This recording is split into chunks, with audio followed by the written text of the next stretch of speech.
Três. Queridos irmãos, graça e paz. Chamo-me Telbito João Francisco, estou a falar-lhes a partir de Moçambique, África. Sejam bem-vindos a mais uma aula, a mais uma cadeira, a mais um conteúdo doutrinário. E desta feita nós vamos falar de soteriologia, simplesmente a doutrina da salvação. E nesta aula nós havemos de olhar para a introdução, a origem da salvação, a natureza da salvação, o processo do novo nascimento. Nós já olhamos, já vimos sobre a martirologia, já conhecemos um pouquinho sobre o contexto do pecado e como ele entrou no mundo e como ela alcançou o homem e as suas consequências nefastas. No entanto, vamos olhar como é que Deus respondeu a esta queda do homem, trazendo-lhe soluções para assegurar o relacionamento que ele tanto almejou entre Deus e o homem. Nesse contexto, é preciso nós compreendermos que, assim como todas as ciências usam suas linguagens, seus termos próprios, a ciência teológica também o faz. Por exemplo, a medicina usa termos como cardia ou cárdia para dar lugar ou falar do coração. E esta definição vai dar sentido, pela sua natureza grega, vai dar sentido os termos como cardiologista, cardiologia, ataque cardíaco e por aí fora. Da mesma forma, a ciência teológica, quando quer falar sobre salvação, usa o termo soteriologia. Soteriologia é um termo que deriva da palavra soter, que em grego quer dizer salvação, quer dizer libertação, quer dizer preservação. E neste contexto é preciso perceber que estas palavras podem ter vários significados quando ela puxada da sua etimologia. No caso, por exemplo, quando nós entramos para a palavra no contexto grego ou a palavra grega, pode derivar vários outros significados. Por exemplo, o termo Deus. Quando nós lemos na Bíblia a etimologia do termo, nós vamos compreender que quer dizer Salvador, libertador, preservador. Como atesta Lucas 47, 1 Timóteo 1, 2, 3, 4, 10, Tito 1, 3, 2, 10, 3, 4, Judas 25. Por exemplo, quando nós olhamos o termo Jesus, também vamos perceber que o significado quer dizer Salvador, libertador, preservador. E isso nós conferimos em vários textos. Poderemos olhar, anotar ou apontar para Lucas 12, aliás, Lucas 2, 11, João 4, 42, Atos 5, 31, 3, 23, Efésios 5, 23, Filipenses 3, 20, entre outros muitos textos que podem nos ajudar a compreender desta forma. No entanto, quando nós falamos de soteriologia, estamos a falar da salvação, estamos a falar de libertação, estamos a falar de preservação. Ou nada mais, nada menos, estamos a falar da doutrina da salvação. Estamos a falar daquilo que foi o plano de Deus para a redenção do homem, aquilo que foi a resposta de Deus para aquele que ele chamou de coroa da criação. Ora, este vocábulo em português que aparece em nossas versões e traduções que deriva do latim, salvar, salvar, de salus, saúde, ajudar, e traduz o termo hebraico Yeshua e cognatos como largura, facilidade, segurança, etc. E, porque é necessário o estudo da soteriologia, nós vamos perceber que é pela questão da existência do pecado, É por esta razão que compreender a soteriologia é uma questão de vida e morte para o ser humano, porque não se podia falar ou não teria necessidade de falarmos sobre o problema, a problemática do pecado, que em grego quer dizer armatia, e, portanto, armatia é o oposto de soter. O pecado nos separa de Deus, o pecado desarraiga-nos do meio em que devemos viver, ou seja, nos tira da presença de Deus, nos separa da presença de Deus. Por quê? O pecado converte a luz em trevas, o gozo em tristeza, o céu em inferno, a vida em morte. O pecado é o maior e mais terrível inimigo da alma humana. Ele destrói as promessas, mata as esperanças, dá-nos serpentes em vez de peixes, pedras em vez de em lugar de pão, tormento em lugar de prazer. O pecado sempre destrói e nunca edifica. Nunca edifica. O pecado é um problema sério do homem. O pecado promete, mas nunca cumpre a promessa. O pecado é como diz a Bíblia, é o salário, tem o seu salário a morte, o pecado. A, a paga justa para o pecado é a morte. Deus, em seu direito absoluto, ele podia, sim, condenar o homem ao inferno sem, contudo, lhe dar espaço para a salvação. Mas graças a Deus que o nosso Deus é amor. Deus é amor. E na linha de compreensão, entender o pecado será entender a razão para a sua solução, que é soter, salvação, libertação, preservação. Então, é necessário que nós compreendamos a essência da salvação para compreendermos a resposta de Deus para o pecado.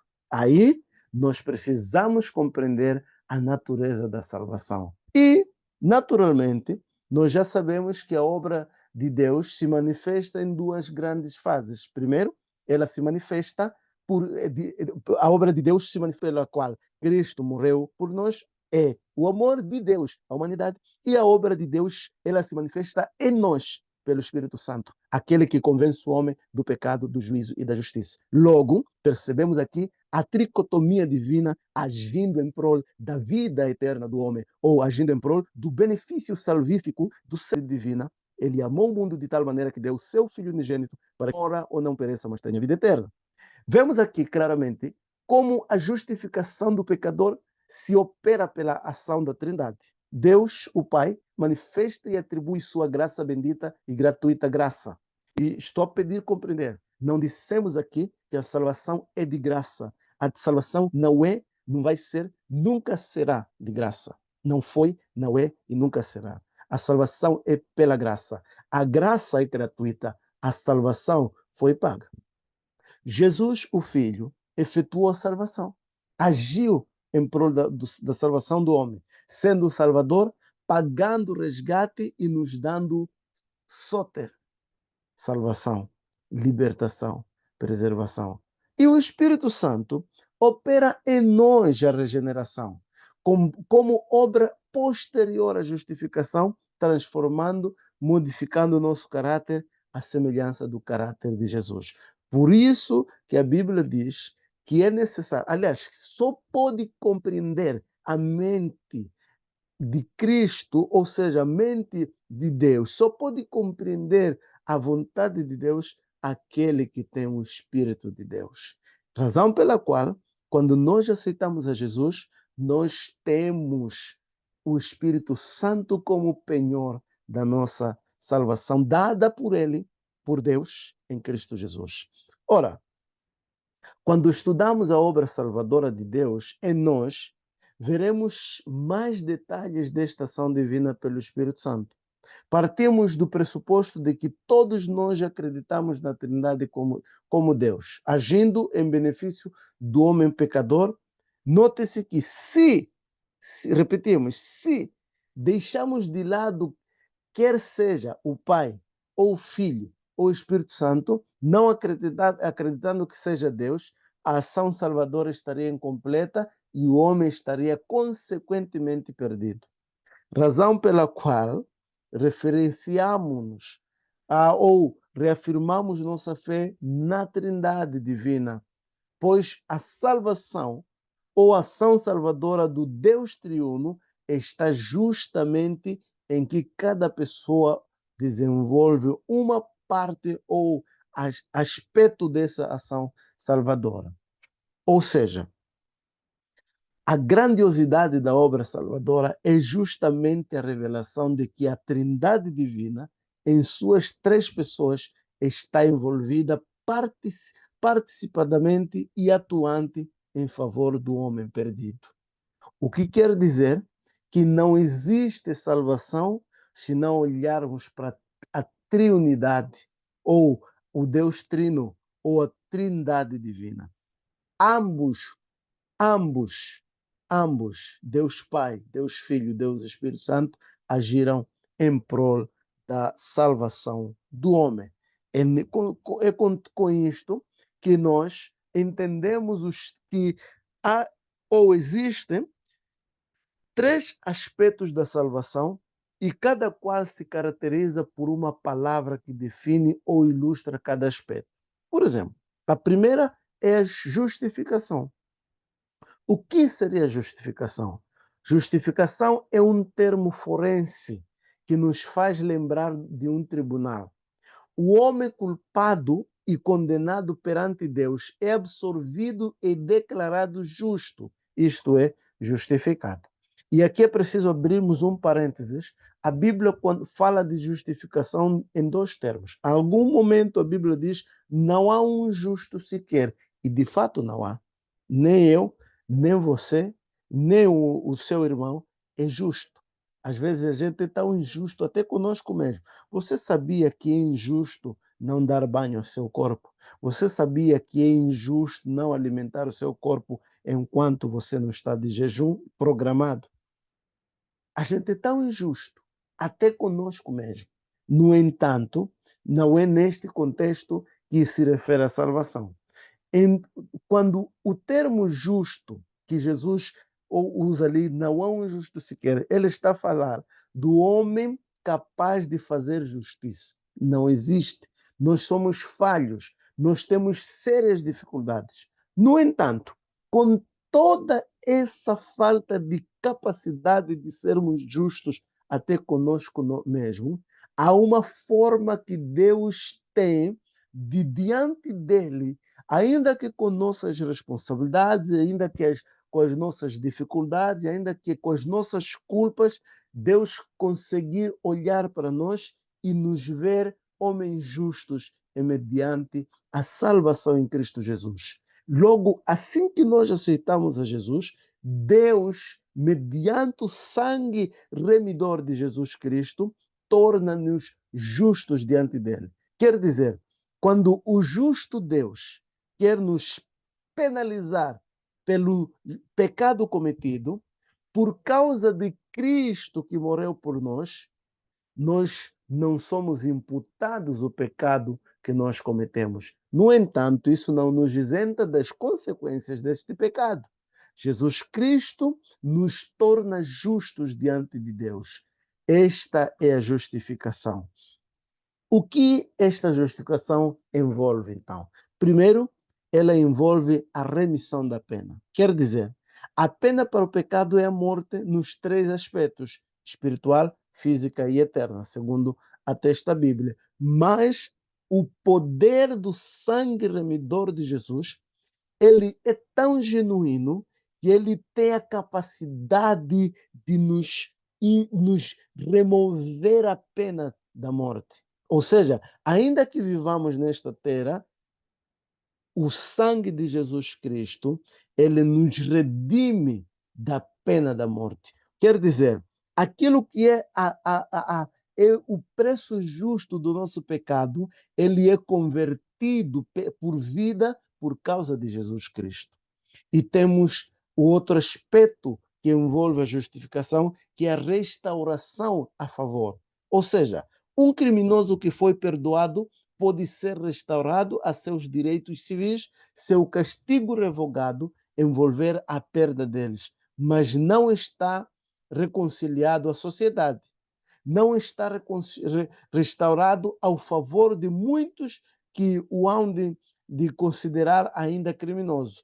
A justificação, no entanto, assegura a restauração a favor e a comunhão com Deus. Quer dizer, que ainda que nós tenhamos matado, ainda que nós tenhamos roubado, ainda que nós tenhamos cometido qual seja o crime que tenhamos cometido, quando nós aceitamos a Jesus Cristo como Senhor e Salvador da nossa vida, ele nos torna justos. Nos tornando justos, ele devolve plenamente a comunhão que um dia perdemos com Deus e nos favorece o direito de vivermos as graças de Deus sem se importar com o que aconteceu no passado, porque deles Deus não se lembra mais. O terceiro aspecto que envolve a justificação é a imputação da justiça. Quer dizer, imputar é acreditar alguma coisa a alguém, é atribuir ou conferir a alguém o direito que não tinha. A justiça de Cristo nos é imputada, ou seja, por causa de Cristo, nós ganhamos o direito que Cristo tem em Deus. É o poder da justificação. Coisa linda, coisa maravilhosa. Jesus tem poder para nos redimir. O outro aspecto tem a ver com a regeneração. Regeneração é uma experiência subjetiva e adoração, o privilégio objetivo. Ou seja, a regeneração sugere uma cena familiar. A alma morta em transgressões e ofensas precisa de uma nova vida, sendo esta concedida por um ato divino de pessoa, por conseguinte torna-se herdeira de Deus e membro de sua família. Ou seja, simplesmente por causa de Cristo,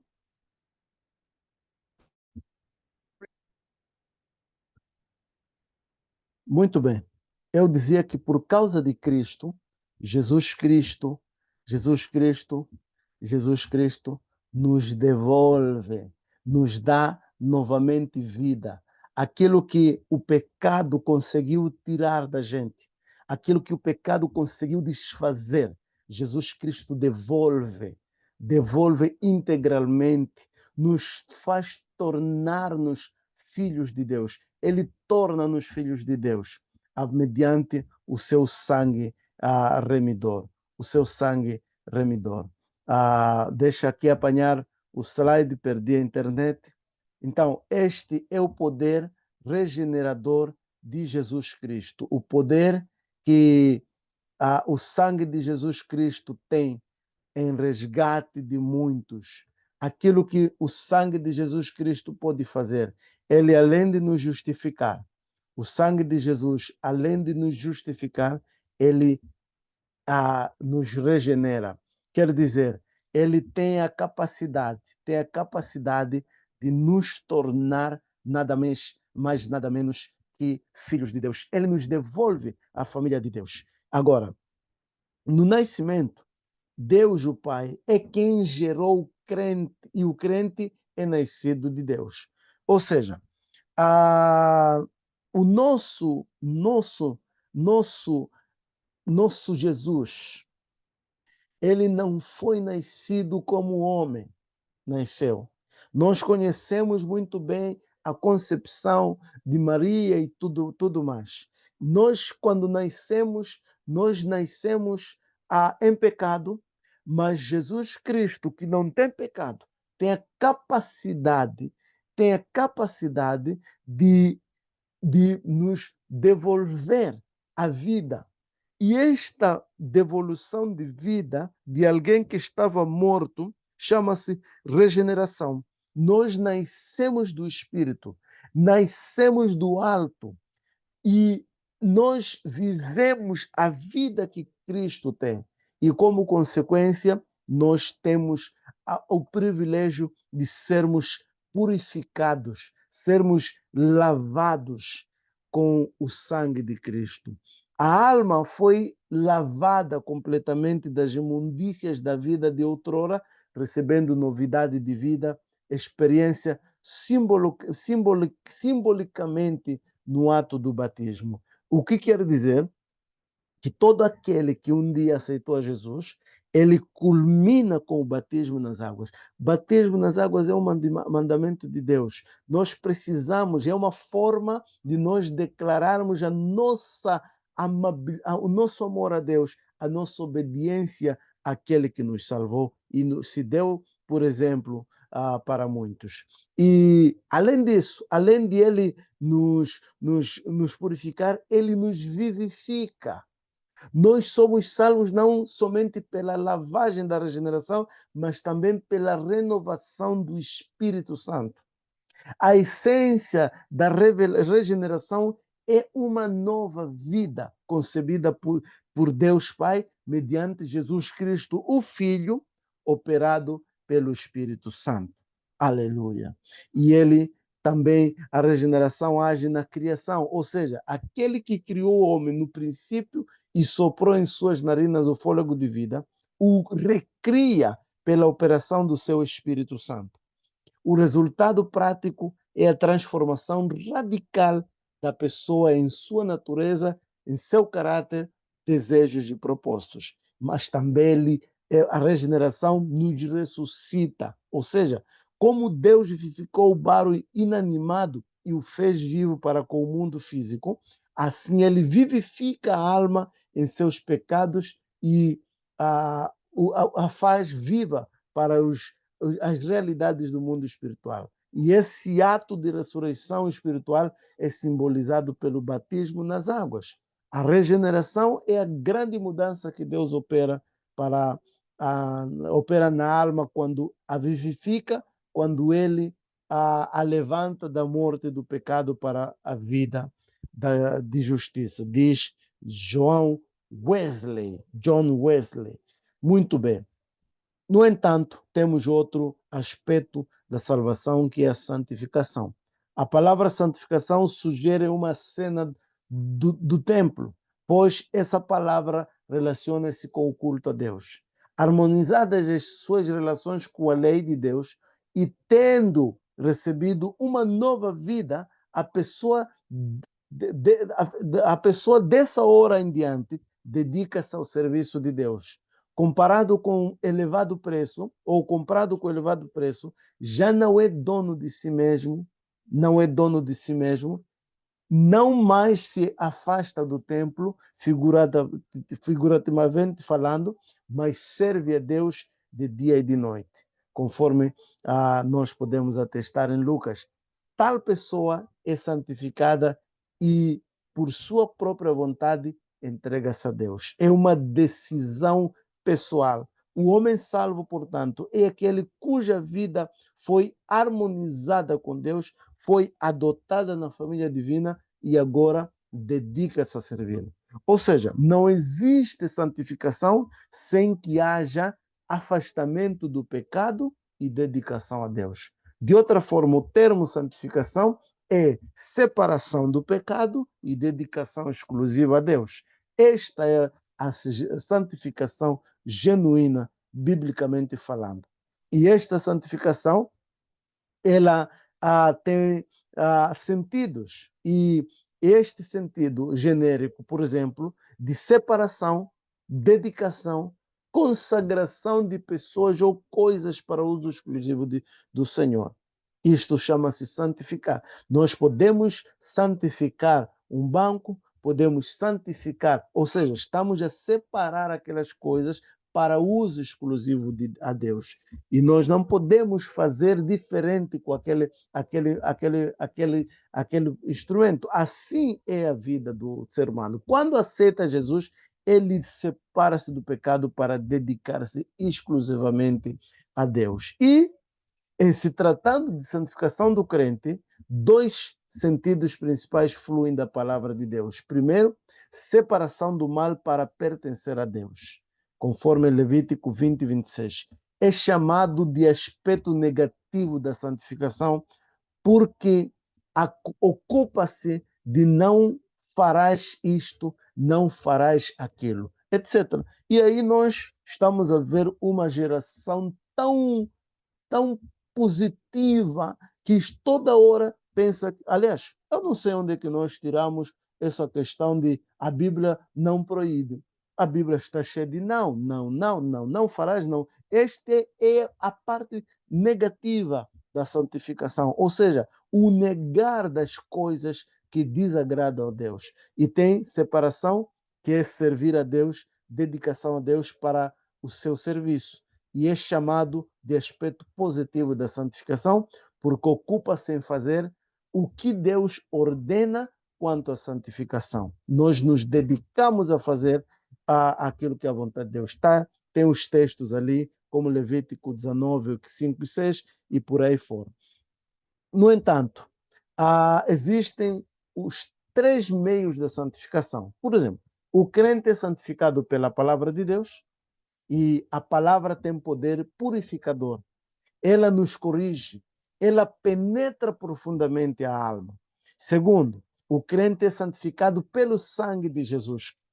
O sangue de Jesus expiou a nossa culpa, nos justificou diante de Deus e também é a provisão da nossa santificação diária. Terceiro aspecto ou meio da santificação é que o crente é santificado pelo Espírito Santo. Ou seja, essa obra do Espírito manifesta-se pelo poder e unção que garantem ao crente a vitória sobre a carne. Para você vencer os deleites da carne, você precisa ser movido e cheio do Espírito Santo. Então, não há possibilidade de nós nos santificarmos descrendo da Trindade divina. Os três estão envolvidos no processo. A palavra santificação surge neste contexto. Indiscutivelmente, quando nos rendemos à direção do Espírito Santo, passando a viver dia a dia para o seu serviço e perdemos totalmente o interesse pelas coisas do mundo, nos tornamos cada vez mais santos e mais seguros da nossa salvação. Sem a santificação, ninguém poderá ver o Senhor. Todos nós conhecemos as implicações desta passagem, mas às vezes deixamos de pesar-lhe as consequências. Nós sabemos que se não nos santificarmos, não há possibilidades de herdarmos o céu, mas nós às vezes brincamos de ser crentes quando o inferno não brinca de ser inferno, Satanás não brinca de ser Satanás. A santificação tem de ser completa, espírito, alma e corpo. Está escrito na Bíblia, em 1 Tessalonicenses 5, 23. A tua forma de viver na carne tem que ser santa, no Espírito Santo, na alma santa. O Santíssimo Deus requer que tanto a nossa fé quanto os nossos costumes sejam sadios.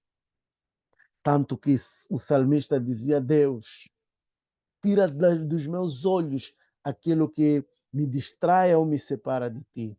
Queridos, a nossa vida tem que ser uma vida santificada. Deus criou o homem à sua imagem e semelhança, conforme Gênesis 1, 26. Portanto, um ser perfeito, mas ele se deixou levar pela tentação e desobedeceu ao seu Criador.